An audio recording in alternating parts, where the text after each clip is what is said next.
Hello and welcome to Gaia. In this tutorial I'll take you through the various mask export features in terrain utilities in Gaia.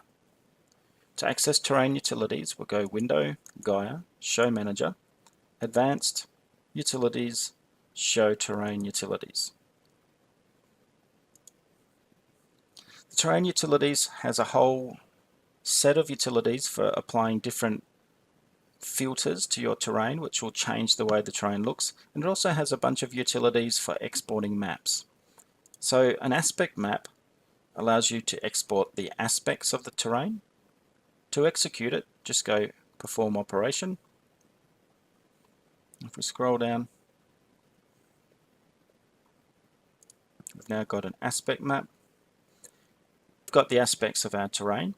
We can export another type of aspect from it, more northerly aspect.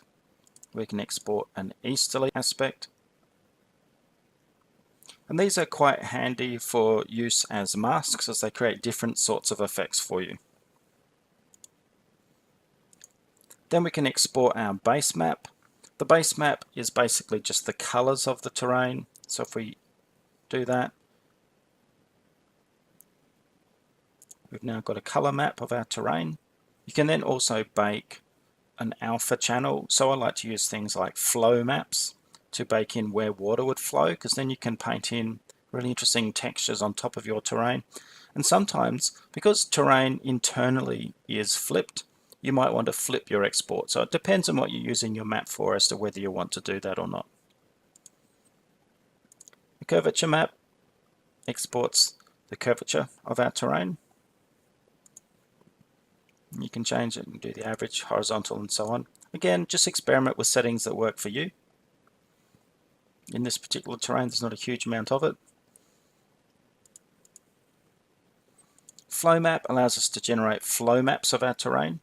So let's see if I run this. It's a fairly expensive operation, but what it's actually doing is working out where the water would flow in this terrain. So we're running a number of iterations to give the water a chance to actually flow through the terrain, and fairly soon now this will finish. There we go. So now here's our flow map. So where it's white is where you would get water flow. Now these are really cool because you can use these as a way of eroding the terrain. It's just a quick and dirty erosion. Use this as a mask and subtract. Use the subtract from terrain feature to erode out where the water would have flown.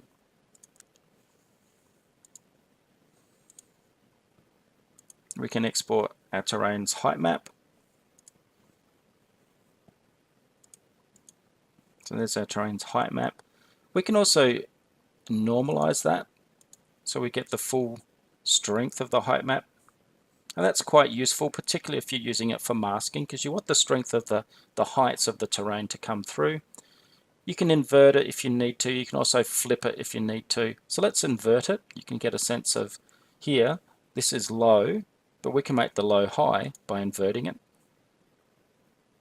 So depending on what you're trying to do, this is a really great way of creating additional stamps. It's a great way of creating masks for other operations. We can export noise, which I've gone through in another tutorial. We can export our normals.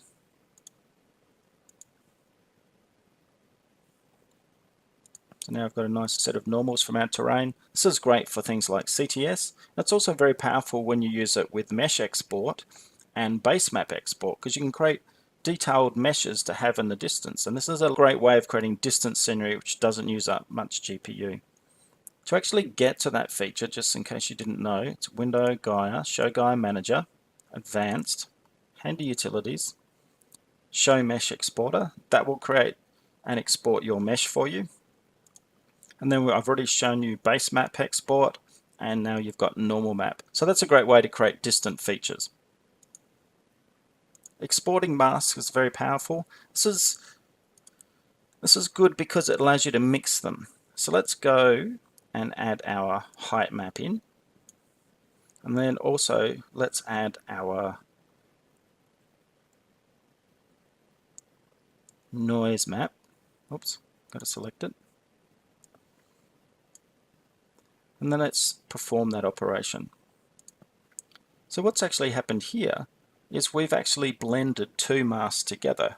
And this is a very powerful way of masking different features in and out to create different blends into your environment. And then finally you can export your slope map. Again, a very powerful feature. Sometimes you might want to blend some noise and some other things together and perform a masked operation only on steep slopes or only on areas of the terrain that are flat. Okay, thank you for watching.